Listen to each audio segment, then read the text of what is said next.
안녕하세요. 주식변호사입니다. 주인님들과 두산에너빌리티에 대해서 좀 구체적으로 살펴보는 시간을 갖도록 할 텐데 고생 많으셨어요. 안 그래도 이제 투자 경고 때문에 가야 될 자리에서 못 갔고, 하지만 우리가 이제 중요하게 봐야 될 것은 월요일부터 풀리기 때문에 우리가 더욱더 이제 중요하게 봐야 되는데, 지금 두산에너빌리티가 자 투자 경고가 풀린다 하더라도 안 가면 어떡하나 라고 생각하신 주주분도 계실 거예요. 그래서 지금 구간이 굉장히 지금 기대와 고민이 공존해 있는 구간이긴 한데, 오늘 영상에서는 이 부분을 주주분들과 같이 좀 해소시켜보는 시간을 가져보도록 할 건데요. 결론만 좀 미리 말씀드려보자면, 두산이 안 간다라고 하면은 우리나라 시장 자체가 하자가 있는 겁니다. 이건 지금 저는 명백하다라고 봐요.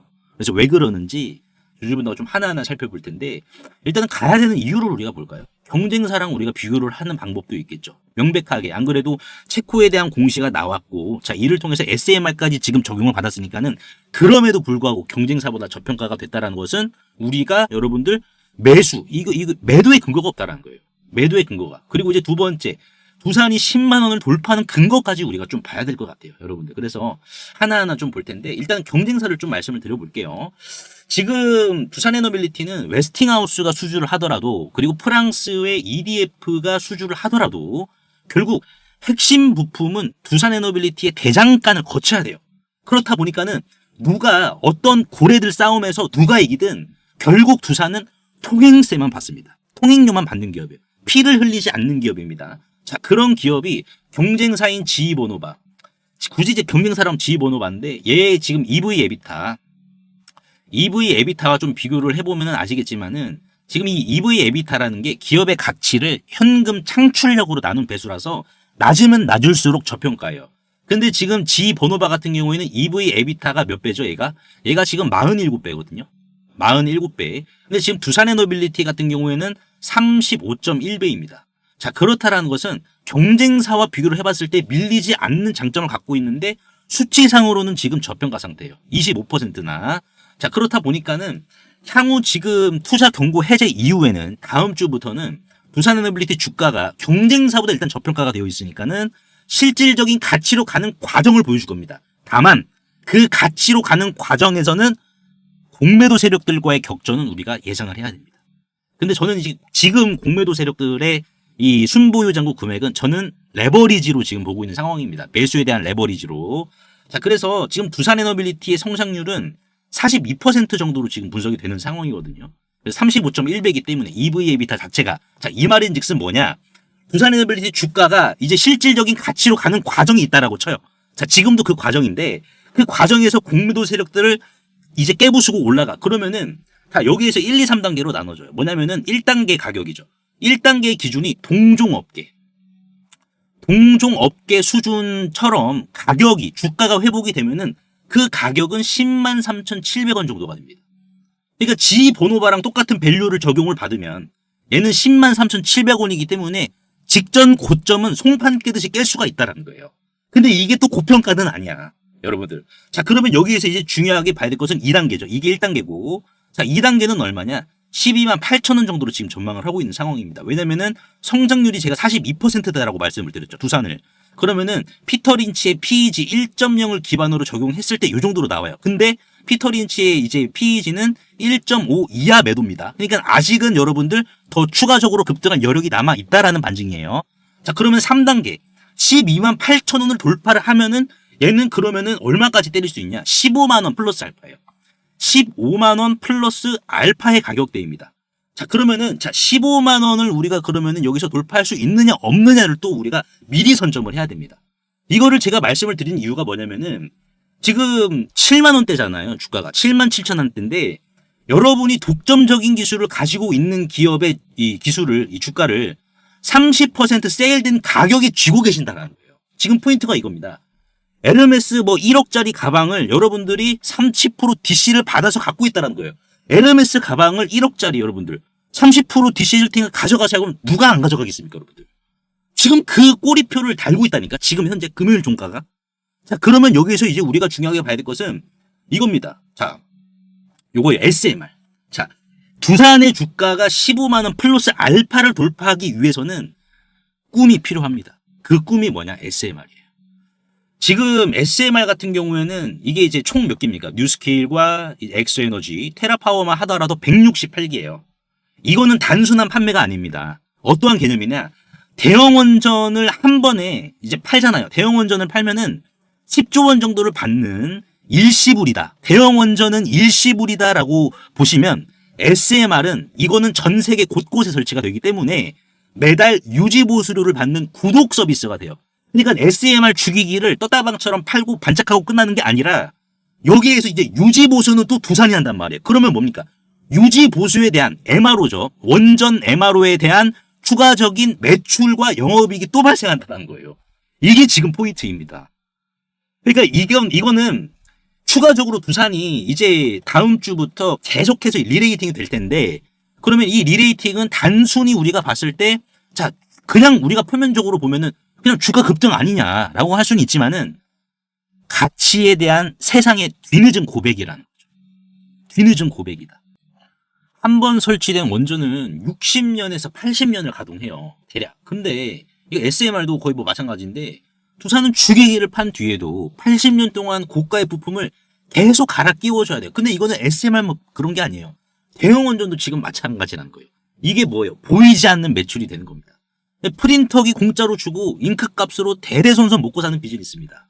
그래서 지금 현재 시가총액이 얼마죠, 여러분들? 금요일 종가 기준으로 49.5조 원이죠. 49.5조 원은 이거는 여러분들 80년치 잉크 값이 아직 다 계산이 되지 않았다라는 반증이에요. 그러니까 여러분들 다음 주부터 두산이 주가로 주주분들께 고백하는 것은 받으셔야 된다. 우리가 포인트를 이렇게 잡아야 되고 수급에 하자 없습니다. 투자 경고가 신용이 안 되기 때문에 그래요. 신용이 안 되기 때문에 상승에 제동이 걸리는 겁니다. 근데 두산도 여기서 신용까지 이제 월요일부터 들어간다라고 하면은 외인 기관들도 신용을 사용합니다. 그렇다 보니까는 오늘 신용이 안 되는 상황에서 3.89% 나오면은 투자 주의까지 뛰면은 이제 하루에 7%, 8%씩 상승을 한다라는 거예요. 그러면은 넉넉 잡고 3일 정도만 상승해 주잖아요. 3일 정도만 상승해 주면은 직전 고점 깬다라는 겁니다. 조급하게 생각하실 필요 없고 지금 우리가 봐야 될 것은 누구의 엉덩이가 무겁냐. 고싸움을 해야 됩니다.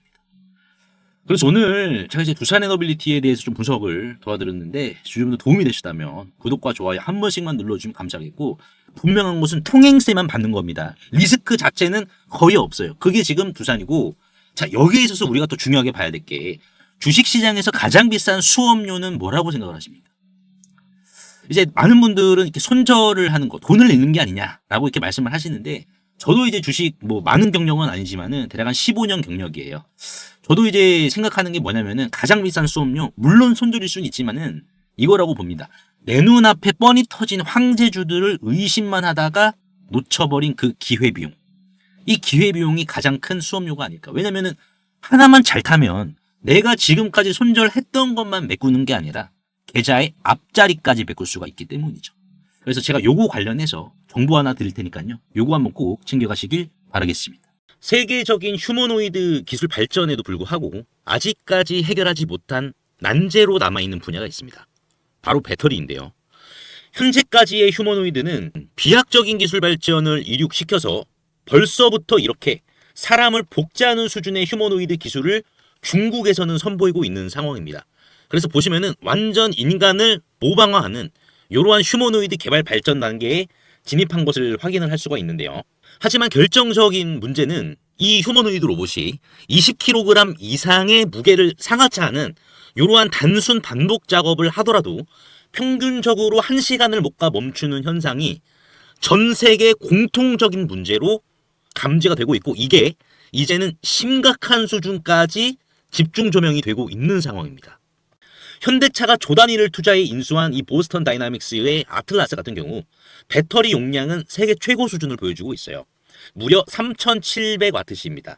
자, 이는 단순히 걷는 정도면 4시간 이상을 구동을 할 수는 있지만은 자, 여기에서 유리기판이나 엔비디아 실적 발표에서 강조한 이 고도의 추론 작업을 통과한 이 AI, 고도의 AI 반도체를 적용을 시키더라도 무거운 짐을 드는 순간 1시간도 못 가 멈추는 현상이 감지가 되고 있어요.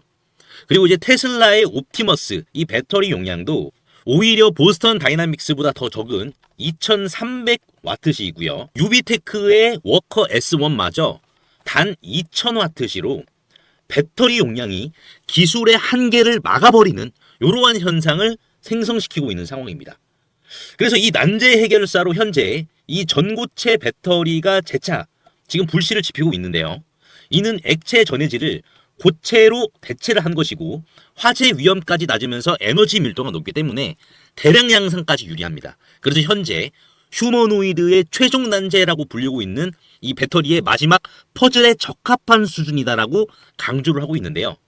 하지만 결국 이 전고체 배터리도 이 방전 시간이라는 것은 존재하기 때문에 인류는 오히려 영원한 수명을 가진 불멸의 배터리, 인피니트 배터리를 요구할 수밖에 없는 상황인데요. 그래서 현재 미 항공우주국인 나사와 그리고 테슬라는 이 배터리 수명을 종결을 짓기 위해 유일한 해결책으로 원자력 배터리, 즉 뉴클리어 배터리, 핵 배터리를 제시한 상황입니다.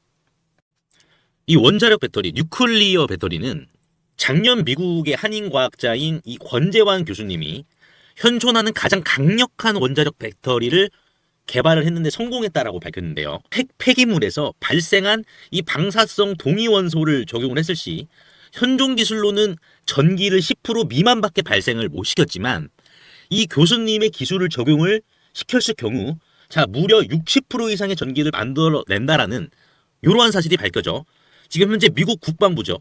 미국 국방부의 지원을 받아 상용화를 추진 중인 상황이다라고 보시면 될 것 같습니다. 그래서 이 동전 크기의 이 원자력 배터리, 뉴클리어 배터리는 단 한 번의 충전이 필요 없이 100년 이상의 에너지를 제공을 하며 그리고 나노와트부터 킬로와트 이상까지 광범위한 전력 생산이 이 동전 크기만한 배터리에서 다양하게 발생이 가능하기 때문에 휴머노이드 로봇의 동시다발적, 초대량 양산 뿐만 아니라 심지어 우주까지 초과할 수 있는 한계 없는 영역으로 미국 국방성의 주도로 양산 계획이 좀 가속화되고 있는데요.